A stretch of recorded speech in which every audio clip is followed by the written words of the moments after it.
시청자 여러분 안녕하세요. 경제 아나운서의 개념 있는 토크쇼 경계톡 시작합니다. 저는 진행의 이가은이고요. 오늘 미수다, 미국 주식 수다 관련된 뉴스들 좀 정리를 해왔습니다. 먼저 시작하기에 앞서서 지난주 금요일장 기준으로 뉴욕 증시 어떻게 마감했는지부터 점검을 좀 해보도록 하겠습니다. 지난주 금요일장에서는 굉장히 기분 좋은 반등세를 시연을 했습니다. 그동안 사실 좀 지지부진한 흐름을 좀 보이고 있었다가 금요일장에서는 그래도 상승세를 좀 시연해내는 모습이었고요. 가장 큰 폭의 상승세를 보였던 건 나스닥 2.6% 그리고 S&P도 2.1%의 상승세를 보였습니다. 일단 이 셧다운에 대한 우려가 해소됐다라는 부분도 굉장히 긍정적이었고요. 또 낙폭 과대에 대한 인식이 좀 어느 정도 있었기 때문에 낙폭 과대 속 저가 매수가 유입이 좀 되게 되면서 반등세를 시연을 했습니다. 이 그래프상 보시더라도 장 초반 대비해서 끝으로 갈수록 계속해서 몸을 좀 높여가는 모습을 확인할 수 있었습니다. 그래서 월가의 공포지수라고 부르죠. 이 빅스 지수 같은 경우에는 12% 정도 떨어지는 모습 보이기도 했습니다.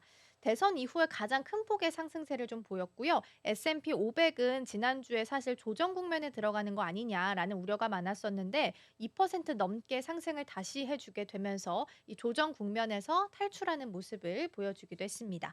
자, 그렇다면 종목별로 흐름은 어땠는지 살펴보겠습니다. 전반적으로 다 초록빛으로 물들었죠. 지금 굉장히 기분 좋은 흐름으로 마무리를 좀 지었었는데 가장 이제 중요하게 이벤트를 기다리는 것 중에 하나가 GTC였습니다. 그래서 엔비디아 같은 경우에 보시면 5.2%의 상승세를 시연을 했는데 GTC 이벤트에 대한 기대감 속에 상승세를 시연을 했다라고 보시면 되겠습니다. 17일 현지 시간 기준으로 17일에 개막을 하고요. 18일에는 젠슨 왕의 키노트 연설이 있습니다. 우리 시간으로는 이제 수요일 오전 2시에서 4시 사이에 예정되어 있어서 아마 수요일 아침 됐을 때부터 좀 확인이 가능할 것으로 보이고요. 20일에는 휴머노이드 로봇을 위한 AI 세션, 21일에는 퀀텀 데이, 퀀텀 컴퓨팅에 대한 내용들도 함께 예정이 되어 있습니다. 지금 세션 카탈로그를 좀 보면 AI, 양자, 로봇, 의료, 에이전트 AI 이렇게 구분이 좀 되어 있는 상황이고요. 여기서 이제 그러면 어떤 내용이 가장 중요하냐라고 한다면 일단 블랙웰 대량 생산을 하고 있기 때문에 이 이후에 GV300이랑 B300 이런 신제품이 좀 나오게 되는지 보셔야 될 것 같고요. 지금 신제품 출시 시기 같은 경우에는 5월 출하 가능성, GB300 경우에는 5월 출하 가능성이 있어서 이 생산 일정이 로드맵대로 가고 있는지도 함께 좀 보셔야 될 것 같습니다. 그리고 AI 서버는 순행 방식에 대한 파이프라인이 언급이 될지 보시면 좋을 것 같고요. 4세대 AI 칩 플랫폼인 베라 루빗 최초 공개할지도 함께 체크해 보시면 좋을 것 같습니다. 더불어서 뭐 아마존도 2%, 테슬라도 3%대 상승세를 시연을 했고요. 아무래도 테슬라가 3% 넘게 반등세를 좀 보이다 보니까 오늘 개장하고 나서도 2차 전지 관련주들의 흐름이 좀 나쁘지 않게 흘러가는 모습이었습니다. 팔란티어도 지금 보시면 8% 넘게 상승세 보였고요. 금융주 경우에는 경기 침체에 대한 우려감이 있어서 계속 약세를 좀 보였었는데 금요일장 기준으로 봤을 때는 가장 왼쪽 아래에 있습니다. JP모건을 비롯해서 뭐 시티은행, 웰스파고 같은 은행주들 같은 경우에도 침체 우려가 좀 진정이 되게 되면서 전반적으로 한 3%에서 1% 정도 상승세를 시연해내는 모습 보였습니다. 아무래도 이제 GTC도 있고 FMC도 있고 이번 주엔 마이크론 실적 발표까지 굵직한 이벤트들이 좀 예정되어 있기 때문에 아직까지는 기대감 속의 움직임을 좀 보이고 있긴 합니다만 이벤트가 끝나고 나서 오히려 또 세론으로 작용할 수도 있기 때문에 이 부분에 대해서도 좀 체크를 해보시면 좋지 않을까 싶고요. 오늘 또 올라왔던 테마 중에 하나가 리게티였습니다. 왜냐하면 리게티가 지금 28% 넘게 상승하게 되면서 GTC 기대감을 타고 상승세를 좀 현재 시연해내고 있다라고 보시면 되겠습니다. 자, 이렇게 해서 전반적인 지난주 금요일장 시장 한번 확인해 봤고요. 그럼 이번에는 뉴스들 하나씩 만나보겠습니다.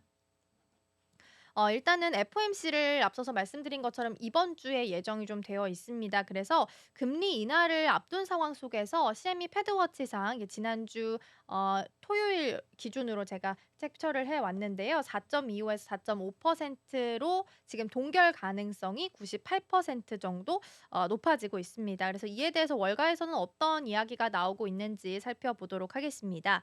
월가에서 금리 인하를 둘러싼 목소리가 나오고 있는데 바클레이즈 같은 경우에는 미국의 경기 침체 가능성이 높다라는 부분을 이야기하게 되면서 올해 금리 인하에 대한 전망 횟수를 기존의 한 차례에서 일단 두 차례로 상향 조정을 했습니다. 경기가 어렵기 때문에 금리 인하를 더 많이 해야 된다라는 요 내러티브로 보시면 될 것 같고요. 바클레이즈에 있는 전략가는 고객들에게 서한을 하나 보내서 트럼프 행정부의 정책 불확실성으로 경기 침체에 대한 가능성이 높아지게 된다면 연준도 지금은 우리 그만큼 빨리 안 해도 된다라는 기조였지만 이 정책 또한 방향성을 수정할 가능성이 높다라는 부분에 대해서 언급을 좀 했습니다.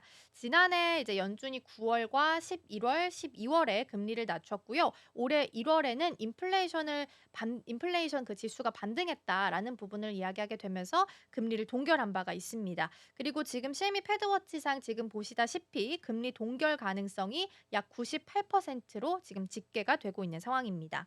다만 바클레이즈 같은 경우에는 연준의 금리 동결 기조가 올해 하반기쯤 되면 바뀌지 않겠느냐라고 예상하고 있는데요.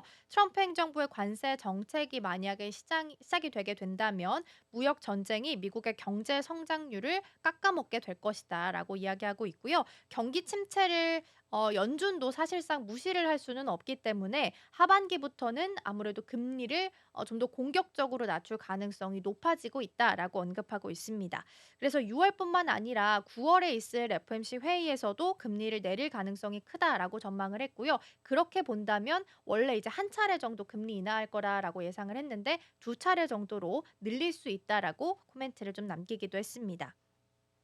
그래서 올해 연준이 내년에는 3월과 6월, 9월 FOMC 회의에서 각각 25bp씩 금리 인하에 나설 가능성도 있다라고 전망을 했기 때문에 실제적으로 금리 인하에 나설지는 조금 더 보셔야 될 것 같고요. 우리 이번 주 시간으로는 한국 시간 기준으로는 오늘이 17일이니까요.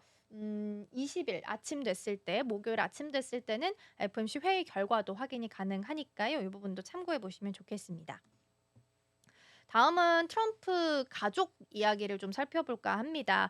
트럼프 가족이 그 중국 자본이긴 합니다만 가상화폐 거래소 바이낸스의 미국 법인의 지분 확보를 논의하고 있다라는 부분에 대해서 보도가 좀 나왔습니다.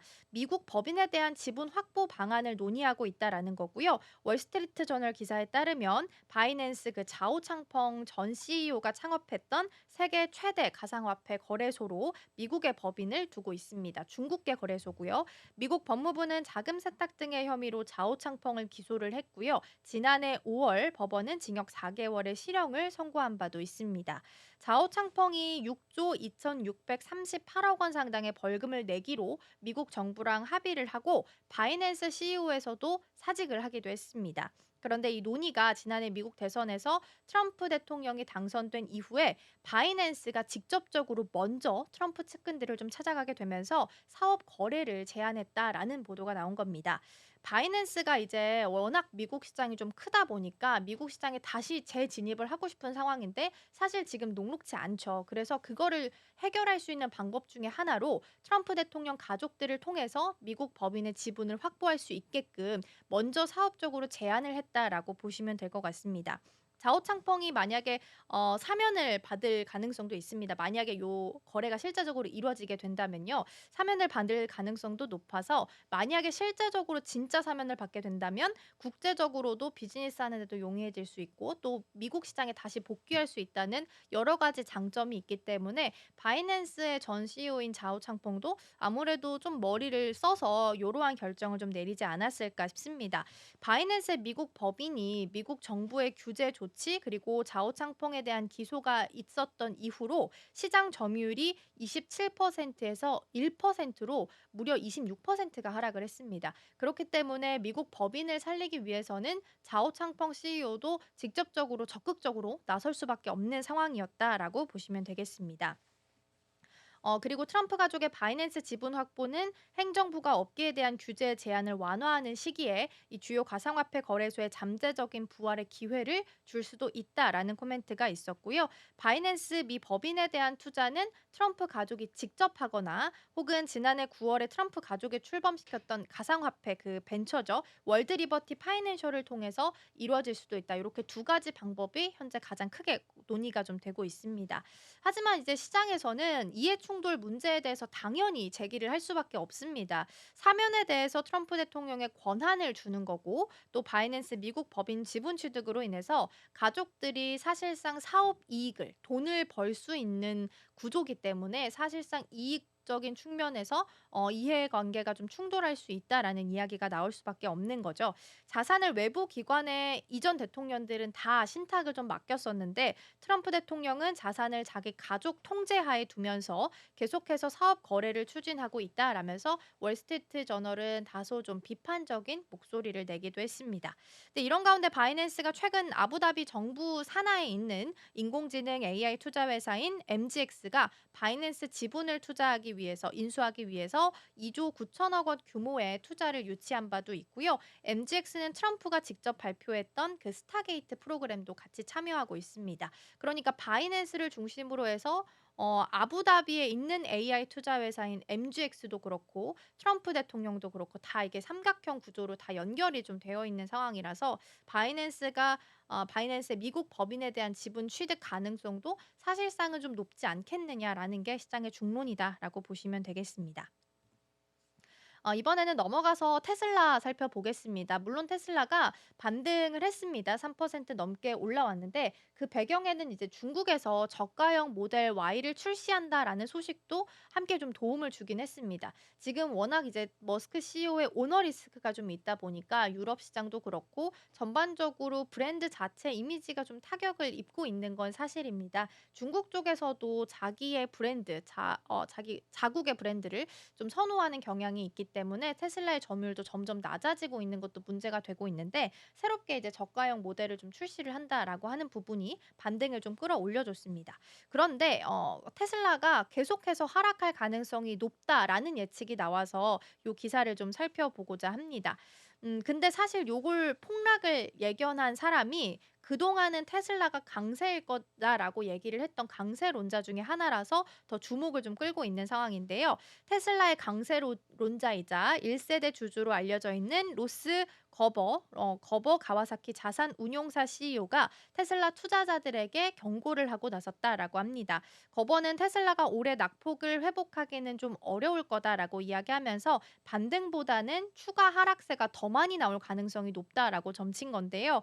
올해 초에 트럼프 대통령이 이제 취임하기 전에 거의 대통령과 동일한 급으로 두 번째 대통령이라는 이 별칭까지 얻었을 정도였기 때문에 그 기대감에 힘입어서 주가가 굉장히 가파르게 상승세를 좀 보였습니다. 그런데 이제 아무래도 그게 이제 조금씩 실체가 드러나게 되면서 올해 같은 경우엔 최대 50% 하락할 가능성이 크다라고 밝힌 거고요. 실제로 지금까지 지난주 기준으로 봤을 때 테슬라가 올해 들어서 40% 급락한 상태입니다. 앞 밑으로 이제 하방으로 10% 밖에 추가적으로 남아있지 않는 거죠. 예상치 대비해서는요. 그래서 로스거버가 테슬라의 주가 급락세가 높은 확률로 일단은 유지될 거로 전망하기도 했습니다. 일론 머스크 CEO가 테슬라를 외면하고 있는 상황에서 테슬라가 반등하기는 어려울 것이다라고 밝혔고요. 테슬라 CEO의 정치적인 행보가 앞으로 테슬라가 가지고 가야 될 그 이미지에 있어서도 굉장히 큰 타격을 줄 수 있다라고 이야기하기도 했습니다. 근데 트럼프 대통령이 아마 기억하시겠지만 최근에 이제 테슬라 차량을 구매하겠다라고 이야기하면서 테슬라가 엄청 떨어진 날 이 코멘트를 통해서 좀 살려주려는 지지하려는 발언을 좀 내놓기도 했습니다. 시장에서는 이걸 긍정적으로 해석하느냐, 부정적으로 해석하느냐 이야기가 좀 많았었는데 이 강세론자였던 이분의 의견에 따르면 오히려 그런 지지 발언이 테슬라한테는 악재로 작용하고 있다라고 이야기하기도 했습니다. 그래서 로스거버는 테슬라가 반등하기 위해서는 이 머스크 CEO의 복귀 외에도 수익 구조의 문제도 좀 고쳐야 된다라고 지적을 했는데요. 테슬라의 EPS가 $5까지 오르면 고평가 논란을 충분히 잠재울 수 있지만 단기적으로 달성하기에는 너무 어려운 과제다라고 이야기했고요. 테슬라가 올해 50% 가까이 폭락했지만 기업 밸류에 비해서는 여전히 비싸다라고 생각한다고 전하기도 했습니다. 지금 테슬라 그 보유 지분 거버의 기준으로 봤을 때 지난해 연말 기준으로는 거버 같은 경우에는 약 1억 600만 달러, 하나로 하면 1,500억 원 정도 보유하고 있는 것으로 알려져 있습니다. 본인도 이제 보유를 하고 있는 상황이기 때문에 테슬라의 폭락을 막기 위해서는 이러이러한 것이 필요하다라는 코멘트를 인터뷰를 좀 한 것으로 알려져 있어서 앞으로 어떻게 흘러가게 될지는 좀 지켜보시면 좋겠습니다. 그리고 요번에는 머스크와 관련된 내용을 좀 살펴보겠습니다. 사실 이 트럼프 대통령의 가장 친한 친구이자 뭐 오른팔이자 제2의 대통령이자 여러 가지 별칭이 많은 사람 중에 하나가 지금 머스크죠. 근데 머스크도 트럼프 대통령이 내밀고 있는 이 관세 정책에 대해서 우려의 목소리를 표명했다라는 기사입니다. 그래서 Concern of Trump Tariff라고 해서 트럼프 대통령이 지금 계속 이야기하고 있는 것 중에 하나가 상호 관세입니다. 지금 4월 2일 이야기를 했었기 때문에 한 2주 정도 남아 있는 상황입니다. 이거에 대해서 지금 걱정하는 코멘트들이 좀 나오고 있어서 보도록 하겠습니다. 테슬라마저도 이 트럼프 대통령의 관세 정책에 우려를 표명했다라는 건데요. 테슬라 차량을 만들기 위해서 다양한 부품들이 좀 필요하겠죠. 근데 수입으로만 조달되는 특정 부품에 있어서 공급이나 가격 문제로 인해서 오히려 기업들의 수입, 프로핏을 나타내는 데 있어서 악영향을 미칠 수 있다라는 코멘트를 남긴 겁니다. 다만 트럼프 대통령은 이 관세 정책에 대해서 변경하거나 수정할 가능성은 아직까지는 없는 것으로 보이고요. 트럼프 대통령은 EU가 관세 정책에 대응해서 보복 관세를 발표하자 유럽산 알코올 관련해서 200%를 부과하겠다라고 오히려 더 크게 제시를 하기도 했기 때문에 위협의 수단이 좀 되고 있다라고 보시면 될 것 같습니다. 그렇다면 특정 부품 내에 그 미국에 대한 조달이 어렵다라는 코멘트부터 하나씩 보겠습니다. 테슬라가 지난 현지 시간 11일에 제이미슨 그리어 미국 무역대표부 대표에게 서한을 하나 보냈다라고 합니다. 미국의 무역 조치 그 관세 부과가 상대 국가들의 즉각적인 반응으로 이어졌다면서 이들 국가로 수입되는 전기차에 대한 관세 인상 등이 여기에 같이 포함된다라고 지적을 하기도 했습니다. 테슬라가 또 서한 안에서 관세가 미국 내 차량 생산 비용을 전체적인 파이로 봤을 때는 결국에 증가시킬 거고 수출을 하게 된다면 가격적인 메리트가 전혀 없기 때문에 경쟁력을 떨어뜨릴 거다라고 이야기를 하기도 했고요. 미국에서 부족한 원자재 가장 이제 중국이 꺼내드는 카드 중에 하나가 리튬이랑 코발트죠. 이런 원자재의 수입을 더욱 어렵게 만들 수 있기 때문에 그렇게 하지 말아달라라고 서한을 보냈다라고 보시면 되겠습니다. 이 테슬라 같은 경우에는 미국의 제조업체들이 필수적으로 들어가야 되는 부품들에 대해서 비용 부담이 관세 부과로 인해서 더 커지지 않길 바란다라고 이야기하면서 국내 공급망의 한계를 추가적으로 평가할 것을 부탁하기도 했다라고 합니다. 그래서 이 관세 정책에 따른 미국 기업들의 피해 가능성을 검토하기 위해서 의견을 좀 수렴하고 있다라고 하는데 이 의견을 수렴하는 과정 속에서 테슬라도 여기다 의견을 보냈다라고 보시면 될 것 같고요. 이 트럼프 행정부의 관세 정책에 대해서 상대국의 보복 조치는 벌써부터 테슬라에게 가시적으로 악영향을 미치고 있다라고 합니다. 지금 캐나다에서 세 번째로 인구가 많은 주가 브리티시 컬럼비아주라고 하는데요. 여기 살고 있는 지역 주민들이 집에 테슬라 충전기를 설치할 때 주는 그 정부 보조금 지급을 벌써부터 일시적으로 좀 중단했다라고 합니다. 전기차를 사용하는 데 있어서 가장 중요한 게 충전 시스템인데 이 충전 시스템을 마련하는 데 비용이 많이 들겠죠. 근데 이거를 좀 지원해 줄 수 있는 보조금, 정부 차원의 보조금을 벌써부터 이 관세 이슈로 인해서 좀 중단된 것으로 알려져 있기 때문에 테슬라 입장에서는 당연히 악재로 작용할 수밖에 없는 상황입니다. 그래서 데이비드 앱이 브리티시 컬럼비아 주지사는 기자회견을 통해서 이런 조치가 머스크를 겨냥한 것이라면서 주민들은 머스크의 이익을 위해서 세금을 쓰고 싶지 않아 할 것이다라는 코멘트를 남기고 있습니다. 그렇다면 이에 대해서 트럼프 대통령의 반응은 어떤지 어떤 의견일지도 보겠습니다.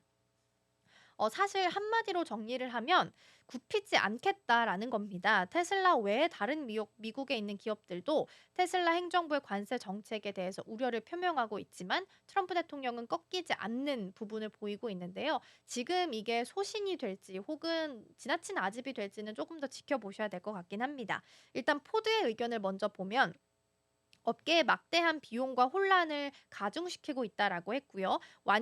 문구를 팔고 있는 마텔 같은 경우에는 가격 인상을 포함한 대응 방안을 마련하기 위해서 노력하고 있다라고 이야기하기도 했습니다.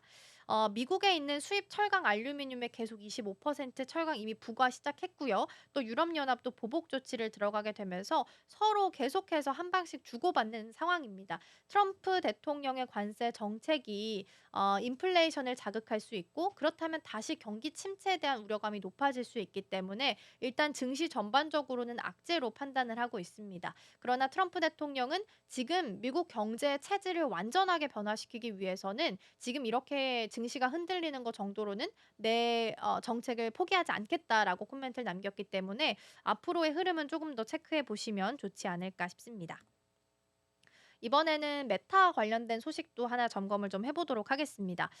기억하시겠지만 머스크 CEO랑 저커버그 CEO랑 1대1로 격투를 할 뻔한 사건도 있었었죠. 근데 그만큼 서로에게 굉장히 경쟁자 같이 대결을 좀 구도를 펼치고 있었던 이 두 사람이 최근에는 이 저커버그 CEO가 머스크 CEO를 되게 닮아가고 있다라는 기사가 좀 보도가 됐습니다. 일명 "머스크 따라하기가 시작됐다."라는 기사가 보도가 된 건데요.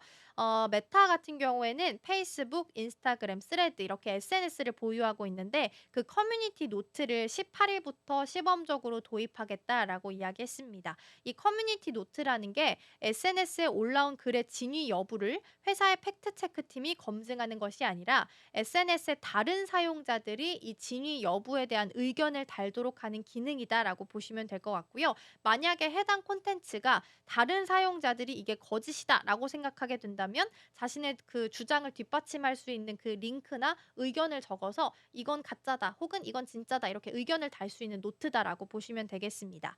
그런데 이 서비스 요 코너 자체가 사실 X에서 먼저 도입했던 기능이긴 합니다. 그래서 머스크가 2022 년에 X를 인수한 뒤에 기존의 팩트 체크 팀을 없애버리고 이 기능을 도입을 하기도 했습니다. 트위터가 좌파들에 의해서 잠식됐다고 믿으면서 플랫폼에 의한 검열을 머스크가 좀 반대를 한 건데요.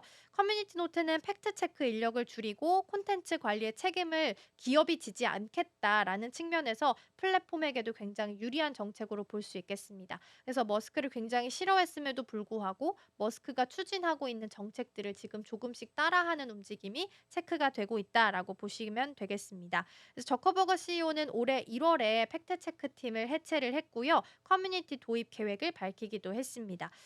그리고 전반적으로 지금 트럼프 대통령에게 잘 보이기 위해서 굉장히 노력을 하고 있는 상황이라서 앞으로 여론이 어떻게 펼쳐지게 될지도 좀 보셔야 되지 않을까 싶습니다. 이번에는 알래스카 주지사 방안과 관련된 내용을 좀 보고자 합니다. LNG 프로젝트 투자가 임박했다라는 기사인데 사실 요 내용은 우리 시장 안에서도 꽤 많은 영향을 주고 있는 기사고요. 특히나 본다면 LNG나 혹은 요 가스관, 강관 같은 철강 관련주들의 움직임에도 같이 영향을 좀 주고 있습니다. 마이크 던립이 알래스카 주지사가 이달 말에 예상으로는 25 일에서 26 일입니다. 다음 주 화요일에서 수요일인데요. 그때 이제 방안을 준비하는 것으로 알려져 있습니다. 트럼프 대통령이 추진하고 있는 알래스카 LNG 프로젝트에 있어서 "우리 측을 좀 도와달라. 같이 협력하자."라는 코멘트를 줄 것으로 예상이 좀 되고 있는 상황입니다. 지금 이제 양국 간 협력 관계가 진행 중이고 또 알래스카 프로젝트의 사업성이 낮다는 우려의 목소리가 나오고 있어서 요걸 좀 잠재우기 위해서 주지사가 직접 방한하는 것이 아니냐라는 의견이 나오고 있고요. 실제적으로 주지사가 먼저 방한 의사를 밝혔다라고 합니다. 그래서 아마도 어림잡아 추측하건대 이 트럼프 대통령이 알래스카 주지사에게 어떤 특정한 임무를 주지 않았을까. 그래서 이 임무를 한국에 가서 해결하게끔 임무를 주지 않았을까라고 예측을 하고 있어서 어떤 내용이 나오게 될지는 좀 보셔야 될 것 같고요. 외교가에서는 알래스카 LNG 사업에 한국이 참여하는 것을 공식화하기 위해서 주 정부 차원에서 나서는 것이 아니겠느냐라는 분석이 지금 나오고 있는 상황이고요. 던리비 주지사는 안 장관 외에도 최상목 대통령 권한대행 부총리 겸 기획재정부 장관과 또 조태열 외교부 장관과의 만남도 각각 추진하고 있는 것으로 알려져 있습니다. 일단 알래스카산 LNG를 도입하는 것 자체가 트럼프 정부와 관세에 있어서 이야기할 때 협상 카드로 좀 사용할 수 있는 유력한 카드 중 하나이기 때문에 이미 우리나라도 일찌감치 요에 대해서 대응을 하기 위해서 노력을 해왔던 부분이기도 하고요. 석유 가스 개발에 지금 트럼프 행정부가 열을 올리고 있는 상황이기 때문에 여기에 맞춰서 궤를 같이 한다면 아무래도 긍정적으로 관세에 있어서도 좀 덜 부과받을 수 있지 않겠느냐라는 시각들도 나오고 있습니다. 자, 이렇게 해서 LNG 프로젝트까지 해서 뉴스를 좀 체크를 해봤습니다. 오랜만에 뉴욕 증시에서 훈풍이 좀 불어들게 되면서 덕분에 오늘 우리 시장도 코스피 시장은 2600선 탈환에 성공하는 모습을 보이기도 했는데요. 이 경기 침체에 대한 우려를 딛고 다시 한번 좀 올라설 수 있을지, 특히나 이번 주에는 FOMC 일정도 있고 마이크론 그리고 GTC 이벤트까지 앞두고 있기 때문에 관련주들의 흐름은 또 어떨지 함께 보시면 좋겠습니다. 저는 이번 주 굵직한 이벤트들 이슈 모아서 다음 주에 돌아오도록 하겠습니다. 오늘도 시청해주신 여러분 고맙습니다.